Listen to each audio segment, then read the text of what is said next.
Madhapur division BRS అధ్యక్షుడు ఎర్రగుంట్ల శ్రీనివాస్ యాదవ్ను పోలీసులు arrest చేశారు. మాధాపూర్లో 1000 గజాల స్థలాన్ని ఆక్రమించి ల్యాండ్ ఓనర్ను బెదిరింపులకు గురిచేశారు శ్రీనివాస్ యాదవ్.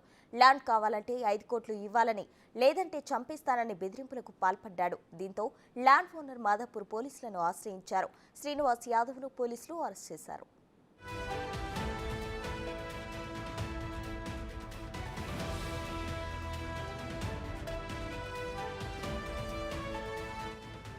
శర్లింగంపల్లి బీఆర్ఎస్ ఎమ్మెల్యే అరకపూడి గాంధీకి శ్రీనివాస్ యాదవ్ ప్రధాన అనుచరుడుగా ఉన్నారు. మాధాపూర్ బీఆర్ఎస్ పార్టీ డివిజన్ ప్రెసిడెంట్గా శ్రీనివాస్ యాదవ్ పనిచేస్తున్నారు. శ్రీనివాస్ యాదవ్పై గతంలో అనేక ఆరోపణలు ఉన్నాయి. గతంలో బీఆర్ఎస్ పార్టీ అధికారంలో ఉండడంతో శ్రీనివాస్ యాదవ్పై ఎటువంటి కేసులు నమోదు కాలేదు.